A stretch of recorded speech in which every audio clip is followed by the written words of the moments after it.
Alrighty, welcome back, everyone. We just talked about Tim Lester and DeAnton Lynn and how they might just be two of the most important people in the Big Ten this year. If they hit, then a lot of things happen in the Big Ten that we might not be expecting right now. But let's get into Cinderella Watch. We're going to get over to the group of five now. We've done all the Power Four teams. We did SEC, we had A&M and OU, although I've said before I think I would take back the A&M one, slide in Kentucky just because A&M's win total being 8.5 feels a little bit too high for them to be a Cinderella, but that's beside the point. We also had Big Ten, Nebraska and Wisconsin right in there. Big 12, I had Texas Tech and UCF. Too many people were picking Iowa State, so I decided to go in another direction.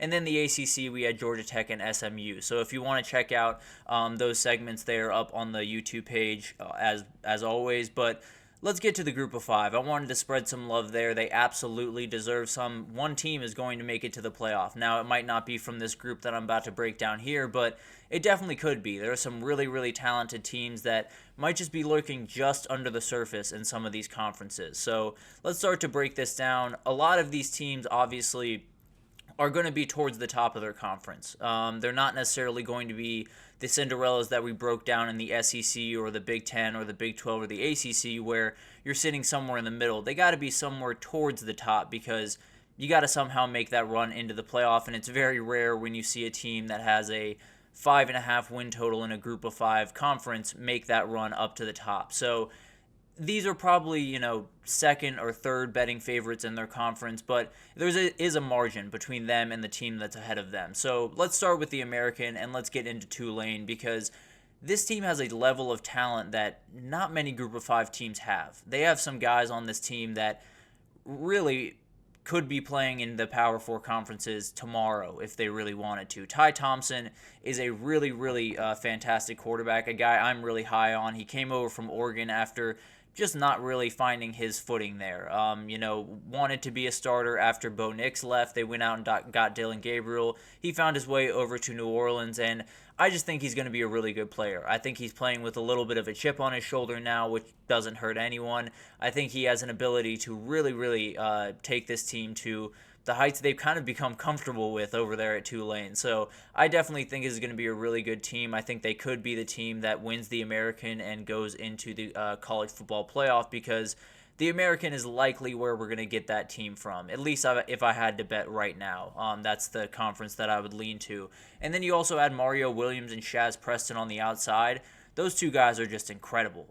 Two, I believe, 5 stars when they were coming out of high school, maybe high 4 stars. But Mario Williams was really good at Oklahoma and USC before finding his way over to Tulane. Shaz Preston was one of the top recruits at wide receiver before going to Bama, and then just not necessarily catching on the way he wants. And you add all of that to Yulkeith Brown, who is a fantastic player, might be the best wide receiver of the bunch. So it's going to be incredible what they can do in the pass game. I think they have a ton of talent on that offensive side of the ball, and they also added some on the back end of the defense. Jalen Geiger coming in from Kentucky is absolutely huge. He started a couple of games for the Wildcats a year ago, so a very, very good player there. And then Lou Tillery is a very, very fantastic player from ULM. He came in on the back end as well. I think he's going to be a huge player for them going forward.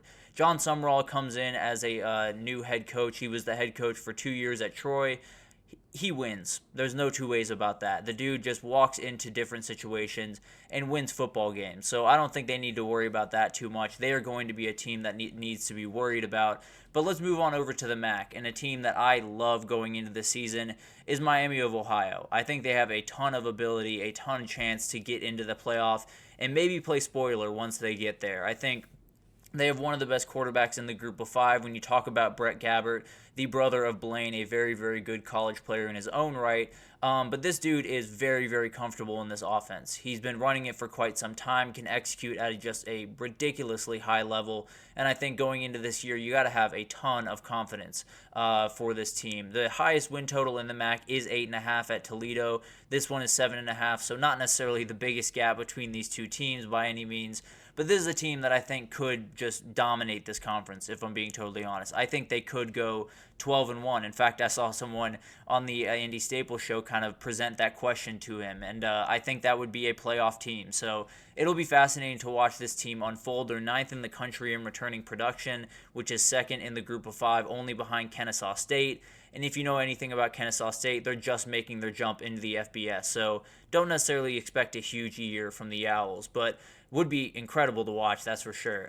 But they went 11-3 a year ago, the best year they've had since 2003 up there. Returned 12 starters, including 9 All-MAC selections from a year ago. So this is going to be a really good team, and they're going to be one of the teams that definitely has to be worried about in the MAC. And I think they might just be the team that we see in the playoff at the end of the year. But let's move over to Conference USA, and Western Kentucky is the team that I'm watching very closely because there's a couple of different things happening over at Western Kentucky that are really fascinating. And the number one in my mind is the quarterback position. Caden Veltkamp came in later in the season and just did really, really well. He had an incredible performance in the bowl game, had an MVP performance. I think he threw for 5 touchdowns in that game. So just did incredible things in that game. And this team is dangerous with him at quarterback. But TJ Finley just transferred in. TJ Finley has been at Auburn, LSU, Texas State a year ago, where he had a fantastic year before finding his way to Western Kentucky, and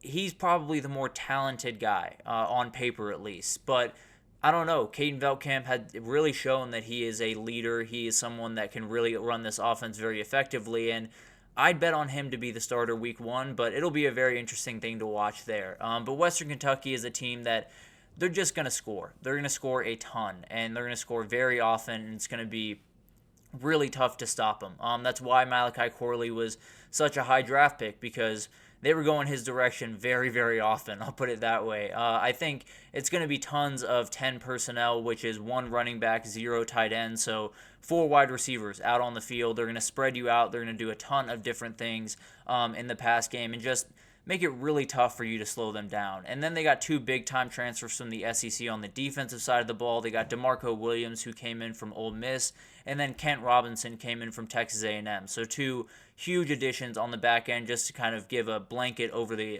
back end of this defense. So huge for them, definitely elevated their ability on that defensive side of the ball, and they're going to score some points. So I think they're going to be a team that not only could get into the playoff, but maybe, just maybe, be the spoiler that gets to the second round, because they're going to be able to score with really anyone in the entire country. But then let's move over to the Sun Belt, and let's get into the App State Mountaineers.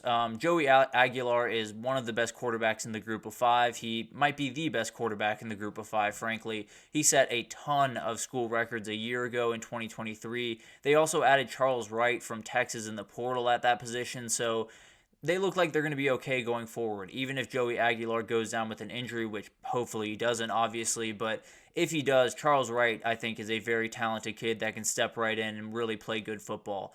Then you have Kanye Roberts at running back, a very good running back. I think a guy that could carry their offense at times this year. So really, really like that kid. I think he's going to have a huge year for them. Caden Robinson and Christian Horn is a fantastic duo in the passing game. Both of them are just going to be really, really incredible for this team. I believe they were the receiving leaders from a year ago. So returning those guys, returning your quarterback definitely helps a lot. It's going to be a really potent offense.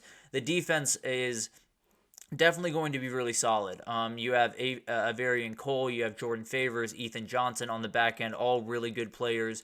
You had Santana Hooper and Nate Johnson that'll hold it down on the front end. So very, very talented players all across this defense. And this might be the outright best team when you go into the group of 5, where you look at top to bottom, they feel like they have a ton of really talented players, but also players that have been there for a while and have some experience. So I really like this App State team. Would not be surprised at all if they dominated the Sun Belt this year and found their way into the playoff. But finally, the Mountain West team, I got UNLV. I think you all understand I very much like UNLV. I think the offense they run is just incredibly fun, and it's going to score a ton of points. That's absolute without question. Ricky White was the receiving leader in college football from a year ago. I expect him to do that again, if I'm being totally honest. Brennan Marion has been running one of the best, most interesting offenses in the country the last couple of years, and I expect him to do more of the same in 2024. Matt Sluka coming in from High Point to be their quarterback after Jade Mayava found his way to Georgia and then found his way to USC. Kind of a weird portal cycle for him. Was a really interesting kind of turn of events, but I think Sluka is going to be more than fine. Is kind of that dual threat guy that you need at that position over there at UNLV. And then they added Casey Kane through the portal to go along with Ricky White at the wide receiver position. So they're going to be more than fine. Plenty of talent on the offensive side of the ball. The back end of that defense might have gotten the biggest win from the portal out of everyone, though. When you add guys like Jalen Catalon and Tony Grimes, you're doing something right. Jalen Catalon coming over from Texas, the dude's a really good player. He just got to stay on the field. That's the only question about this kid is he going to be healthy enough to stay on the field the amount that you need him to? If he can do that, he's going to be great. There's no two ways about that. Tony Grimes, I was a 5-star, I believe the number 1 cornerback in the country coming out of high school. So the ability is definitely there on the defensive side of the ball as well. I think this team is going to be able to really just score with any team in the country and not necessarily have to play incredible defense week in and week out to win games. But also, when you have 2 guys on the back end like Jalen Catalon, who is going to lay a lick if you get to him, and then Tony Grimes, who's a very, very good coverage corner, you'll be okay. I feel very confident about this team. I really love these teams. I think there's a lot to love about the group of 5 this year with a ton of really good teams out there. Boise State's another that's really, really interesting, but I wanted to go at least a little bit down the path instead of just picking the favorite in every conference.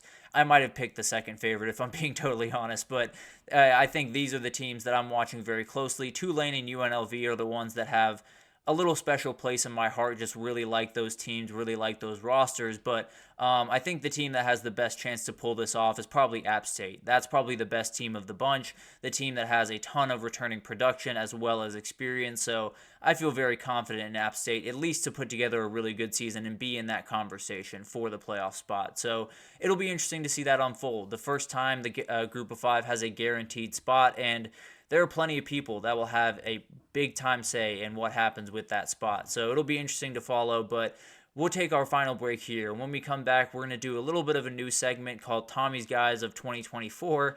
We'll break down some of the guys that I'm following very closely that I'm betting on to have just huge years for their team, or maybe I just like them. I just think they're a really cool person, or I think they're a really fun player to watch. So we'll break all that down right after this, so stick with us.